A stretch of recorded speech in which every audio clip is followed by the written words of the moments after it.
if you're trying to learn how to do business on eBay, then you're looking to sell items online, right? Because that is the purpose of the platform.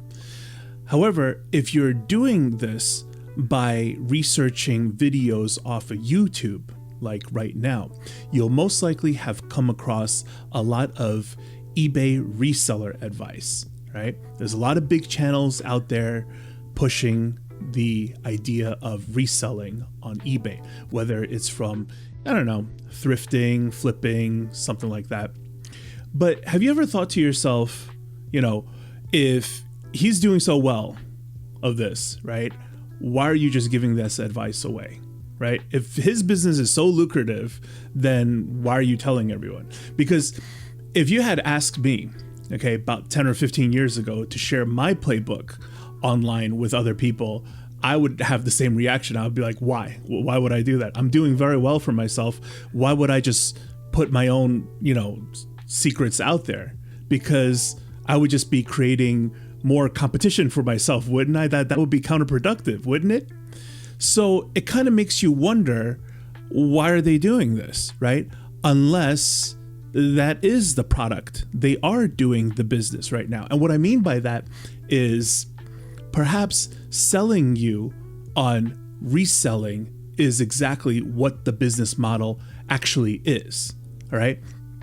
Okay, so when you think about what eBay reselling is, it is a very, very broken system because it goes against everything that eBay is looking for, okay? At least the priorities of what eBay is looking for, right? So to prove that right now, I'm just gonna go ahead and play you a clip from to be on the top of the search result, and based on your listing performance, they decide if you will stay there or not. So the click-through rate, super important.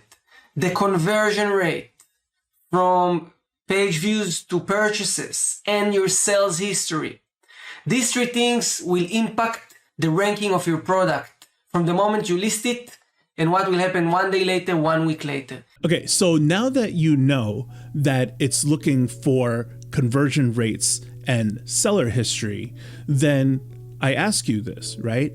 When you're selling a one-off item or a unique SKU, right? You go source 15 pairs of jeans, whatever, right?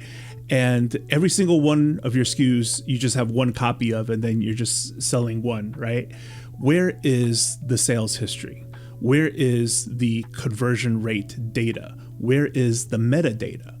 Clearly, what eBay wants is for ongoing sales, right? And in order to do that, you need to have a steady supply of goods.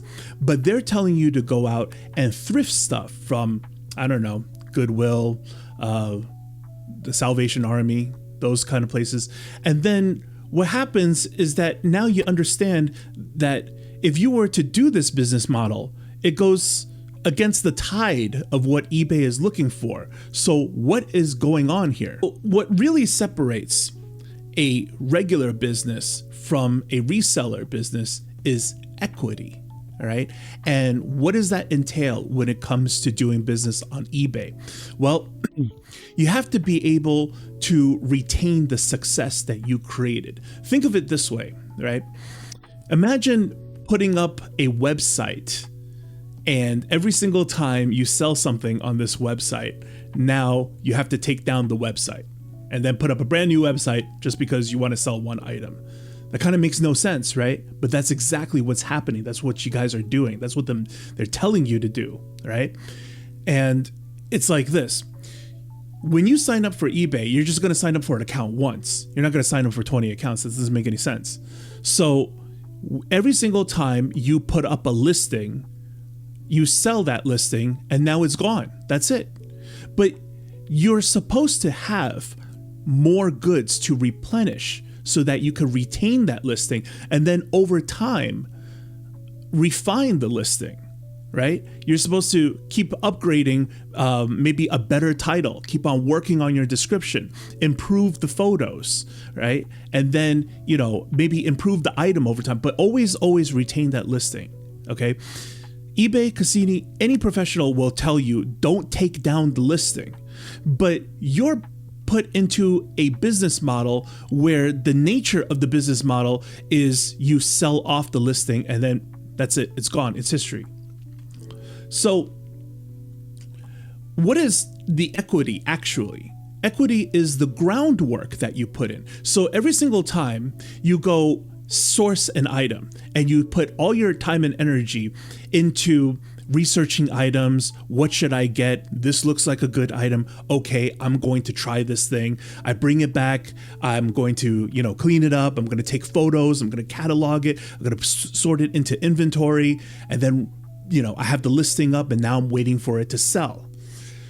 You're supposed to capitalize on this success if the item sells over and over and over again.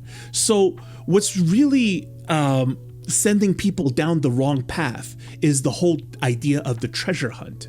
So it's really funny how they also push this as one of the pros of reselling when really this is probably one of the worst things, okay? Finding a diamond in the rough, finding that hidden gem is probably one of the worst things that could ever happen to you. Let me explain. It's because it'll get you hooked and distracted in a path that you really shouldn't go down.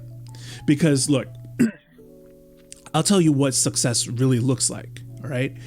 If you do a good item, if you select a good item, and I don't mean go to a thrift store or something like that. I mean, you develop a good item in whatever niche that you're really interested in. Okay, I'll just be very transparent. I'll tell you exactly. My personal category is automotive accessories, and I specialize in interior automotive accessories, right? Floor mats, seat covers, steering wheel covers, air fresheners, you name it. Anything interior automotive accessories, that's what I personally do, all right? Now, the thing is that I could tell you everything about my business and how I do it and what my items are, where I get it and everything. And you know what? It's really not that big of a deal, because after being established for over 20 years now, I've realized that it's really not that serious for me to share my experience and my story with everyone. All right. Because you're not necessarily going to do everything that I did. Right. You could take my teachings and pretty much apply it to any kind of niche you want. So why not just take my teachings and apply it to whatever you want to do, right? So it could be fishing gear, camping equipment, lighting, all sorts of stuff. Or you could get into automotive accessories like me if you're into that stuff. So when you think about what they're doing in contrast, right? They are running a real, legit, scalable, sound business by selling you on an unscalable business. That's what's so funny about it. Because having a YouTube account, AdSense revenue, having people join your Patreon, having people join your e-com courses and stuff like that, right? That is scalable, predictable income once you get the ball rolling. And that's what you should be doing. Now, I'm not saying that you guys should just jump into being YouTubers, okay? At the end of the day, we're still talking about how to be successful on eBay. But where the success comes from is like this. If I had to break it down very simply, right, is that in the reseller model, you're selling off all of your groundwork, all of your equity. In the traditional business, you're not exactly doing that because there is risk mitigation involved. And here's how this works. When you buy an item, let's say you source 10 items, okay? And I don't know, 3 out of 10 items sold, right? Okay, so for the items that didn't sell, your money is stuck. And that's really bad because now it's stuck in opportunity cost. Right? And what that means is that your money is stuck in this item that you didn't flip. So because you didn't get it back, you now can't invest it in something else. But when you do sell an item successfully, congratulations, you sold an item. You're very happy about that. However, do it again. You can't. Why? Because I only sourced that one item and that was it. Even if you went out and got 15 pairs of jeans, they're all unique 15 pairs of jeans, right? They're all different sizes, different brands, different colors. So they might as well all be treated as a single item. And that's the problem. So I don't know why anybody would recommend this for people. So you're forever going through a trial and error phase with all of the items that you sourced. Because if you didn't source those 10 items and come home to list all 10 of the items, how would you have known that you were going to, which 3 out of the 10 would have sold? That's really the question, right? So what is the arbitrary solution that they give you in their videos? They tell you, well, you need to do your STR, your research, and you have to be an expert in the field. When they didn't tell you have to be an expert in the field when they first got you into reselling. They just said, hey, if you got $50, just go over to a thrift shop and pick out a couple of things and then start going, right? It's not until you're having a little difficulty, then they're like, oh, well, yeah, see, you have to, get into your sell-through rate studies, and you have to, become an expert. You should have just been an expert to begin with, okay? And that's what they should have told you to begin with. But when it comes to the traditional business model, sure, we do the exact same thing, right? I also go through trial and error, right? Because nobody can predict if everything is going to hit every single time, right?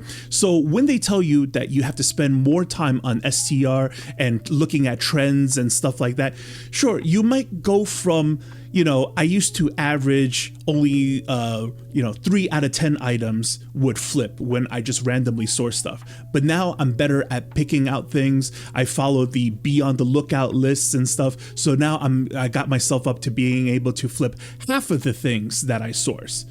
But ultimately, you're still in that non-guaranteed area, right? So in the traditional business model, you're still also in that non-guaranteed area, except the biggest difference is that the ones that you do sell, the ones that you do taste some success, you get to retain that as you move on and collect more. So when I go ahead and I source items, I don't go out every single day or every single week or twice or 3 times a week or something like that, and then source 100 items, 200 items, or I don't know how many that they recommend that you do.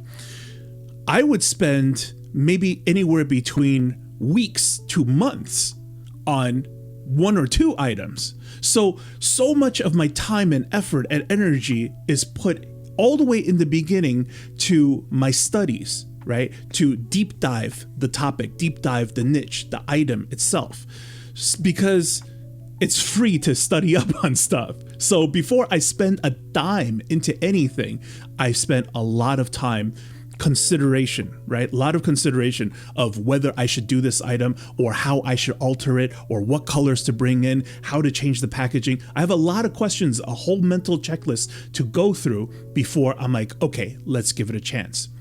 So when we do try it, we make sure that we're able to secure a batch order, right? We have a decent supplier that gave it to us at a decent price. We calculated all of these things from the get-go so that when this thing does take off, it's a profitable item for us to continue. So again, a lot of things are considered before we source anything. And then once we do, a couple of outcomes happen. First outcome is that it doesn't really sell. Okay, this was a really bad idea. Unlikely to happen because we spent so much time on it, but it doesn't mean that it won't happen. But when that does happen, okay, this is the time where we're going to lower the price and see if we could dump this thing to try to get our money back. The second scenario is that it doesn't really move that well. It's moving 1 or 2 a day.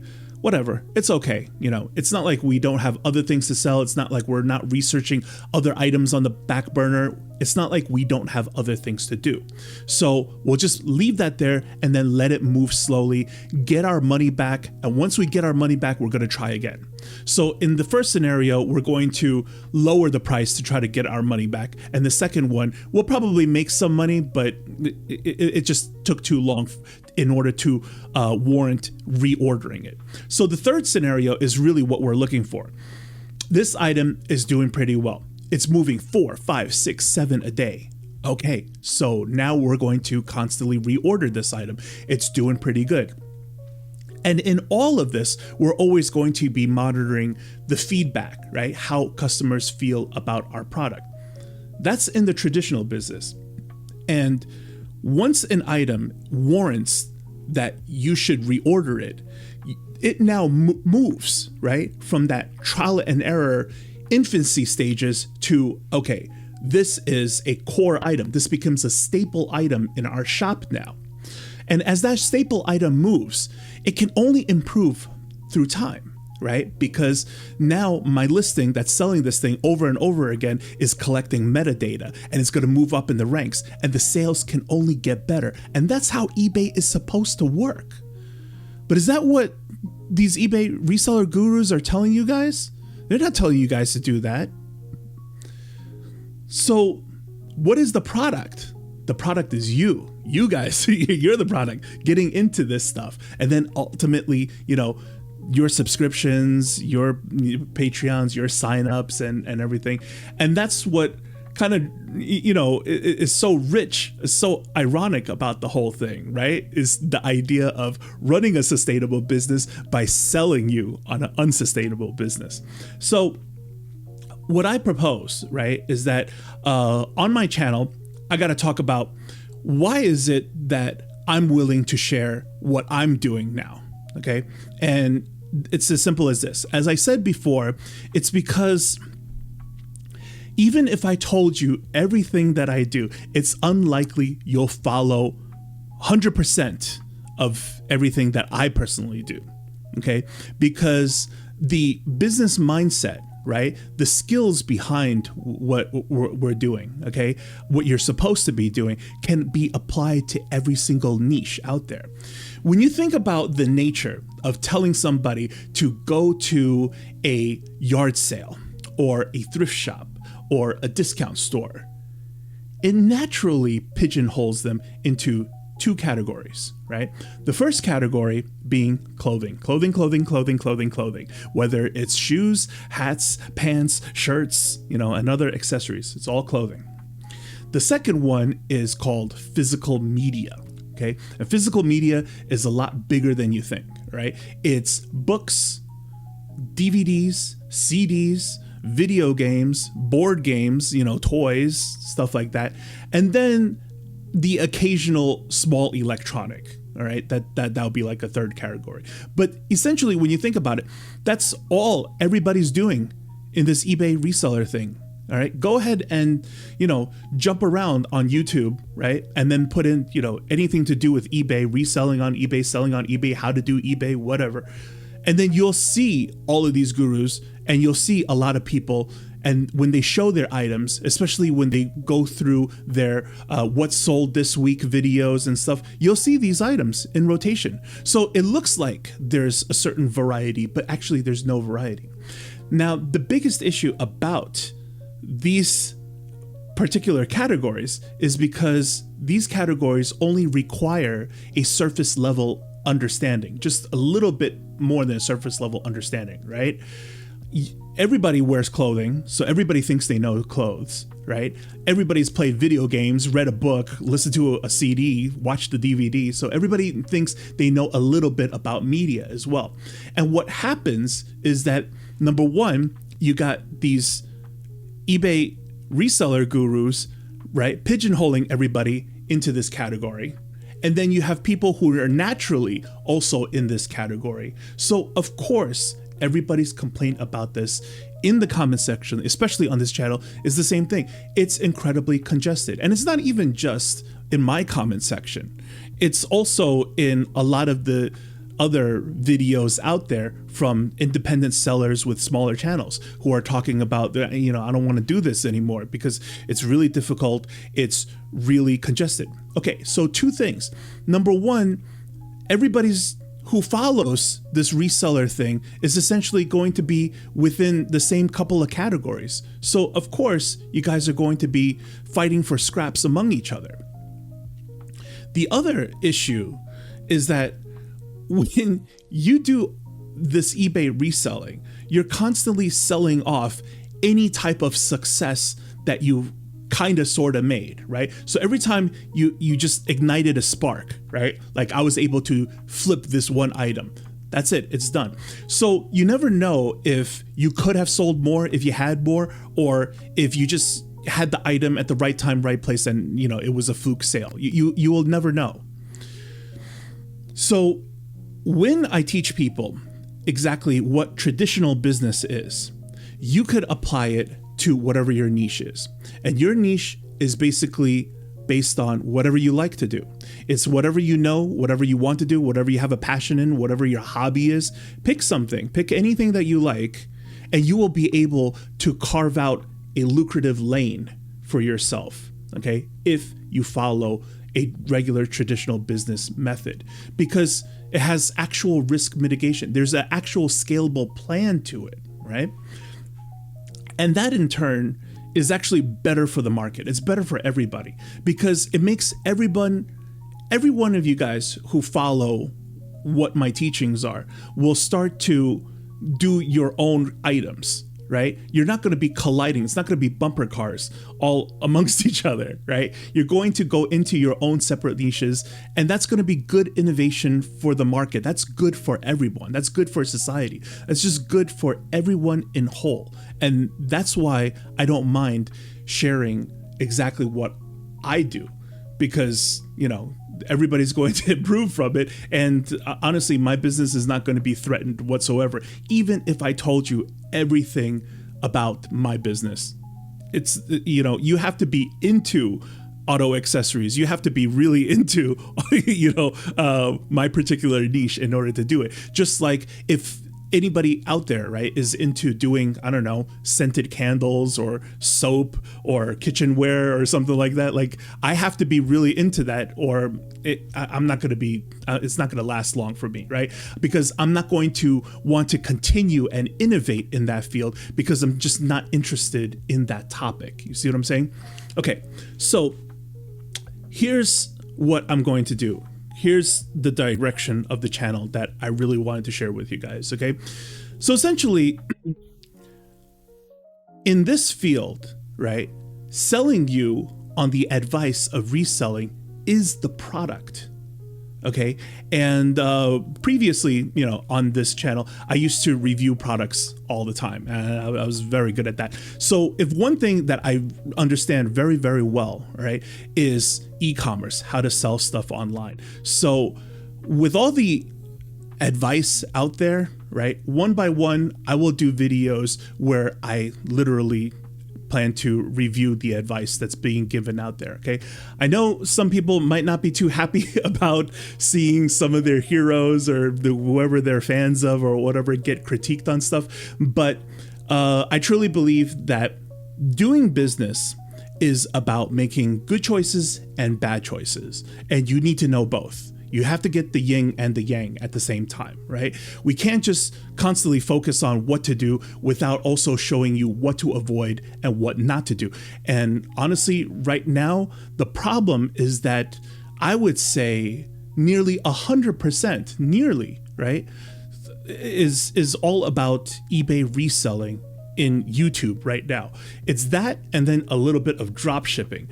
And drop shipping is not even something I really even want to get into, because if you're drop shipping where you have something worked out with your supplier, that drop shipping is allowed. But if you're doing a type of drop shipping where that advice is talking about like how, okay, you wait for the sale, and then the moment you get the sale, then you quickly purchase it on, I don't know, AliExpress or Temu or somewhere, and then you supply the item by purchasing the item off of AliExpress, but then you put the customer's address there so that they get it directly. That's not allowed.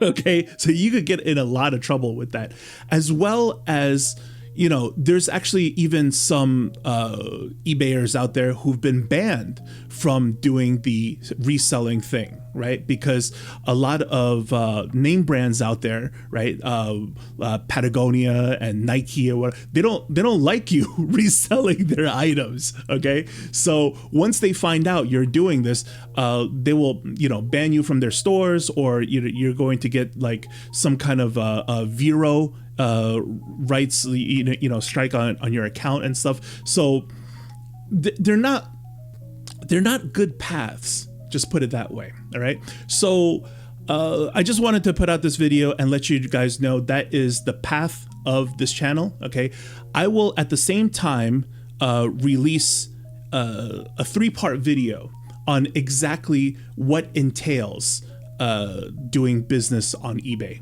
Okay, and honestly, my thoughts on doing eBay is actually a lot more simple than what people think. All right, I'm breaking it down to basically mindset and research, innovation and development, and then execution and refinement. All right, and these 3 videos are going to be separated as such.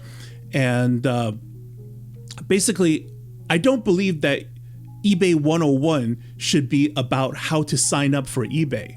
I think you should know how to sign up for eBay. You just go ahead and you sign up, right? So I see a lot of these funky videos out there of people telling people, eBay 101, eBay for beginners, but it's taking people by the hand, and it's just so I don't know, remedial. Like it's just so the fundamentals of ABCs, right? I think most of you guys are past that, and you want to learn how to do something actually lucrative. Okay, if you do the eBay reselling model, you will be spinning on a hamster wheel, because when you go from 200 listings to 400 listings to 4,000 listings to 40,000 listings, the only thing that increases is more work, more work, more work.